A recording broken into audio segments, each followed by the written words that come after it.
Hello everyone, welcome back to another dose of r/ProRevenge, and in today's episode, cheating is the subject of the story. Let's get right into it. Cheat on your wife with mine, I will burn your life to the ground. This was way back in the early 2000s. I began to suspect that my wife was up to something. Our two kids were about 4 and 6. Still young, but not so young they couldn't tell you something about what had happened in their day. They started talking a lot about staying with my wife's parents during the day, which wasn't really that strange in and of itself, but since they lived about 90 minutes away, doing so 2 or 3 times a week seemed a bit much. That was basically every day she wasn't working at her part-time job. When I asked her about it, she denied it, but was never a good liar, so I started tracking the mileage on her car, and sure enough, she was driving an extra 400 or so miles per week. I knew some stuff was going on. Then one day I sat down at the computer and she left a sticky note with her AOL password written on it next to the keyboard. I could not resist and logged in to read her emails and saw a few email exchanges between her and her college BFF where they discussed how my wife was regularly passionately hugging one of her ex-boyfriends from high school. No mention of details about him, other than my wife also talking trash about his wife, making fun of how she'd gotten fat after having kids. Anyway, I printed out these email exchanges and stashed them.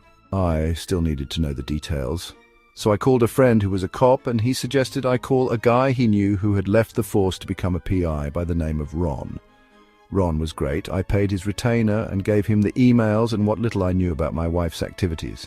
And he figured out exactly what she was doing. His report detailed with photos and times, dates and locations all about how she would take the kids to her parents, then go meet this guy for lunch, then they'd go to a dumpy motel for a few hours, after which she'd pick up the kids and return home. At this point, I hired a divorce lawyer. My parents cheated on each other and the fallout absolutely effed mine and my siblings' childhood. It was something that was totally unacceptable. I also asked Ron to find out what he could about this guy. Ron came through. I learned his name was Bob and that he was married and had 3 kids. I also found out that he worked as a VP of sales for his father-in-law's business. At this point, I had my lawyer draw up the divorce papers. I also asked Ron for a couple more copies of his report and one more thing I wanted him to do for me. On the same day, I had my wife served with the divorce papers at her work. I had Ron meet with this guy's wife and show her everything he'd found out. She seemed nice, and I figured she deserved to know what her dear hubby was up to. What she did with that information was up to her. While the information about my wife's infidelity didn't really matter in my divorce proceedings, Bob's wife did a real number on him.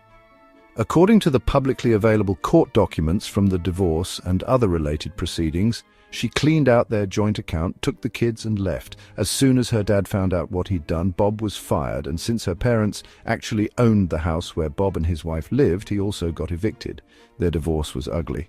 Lots of fighting in and evidently out of court. I guess Bob went to the house and started arguing with his wife, and it escalated to the point that her brother stepped in and Bob got his nose broken. There were restraining orders, a few more incidents with police reports, criminal charges, jail time and so on. I can't find Bob on the internet anywhere these days. Last I heard, he'd left the state. His ex-wife did okay. She went to work at her dad's company and took over after he retired. As for me, my ex and I got along well enough. I didn't engage with her on anything that wasn't related to the kids, and now that they're both adults, I don't talk to her at all anymore. I don't hate her or anything, but I only care in the context that she is my kids' mom and is important to them, nothing beyond that. Wow, OP really acted maturely and sat on the evidence for quite some time until it was time to hit, and hit he did, big time. In the comments, OKCry1387 says, "That's some serious maturity you had there without breaking down. Your ability to keep your sanity would be one of the most crucial things your kids will and should learn, in my opinion." And OP replied, "The ability to keep my reactions in check and plan how to respond to shitty things is a byproduct of the chaos of my childhood family."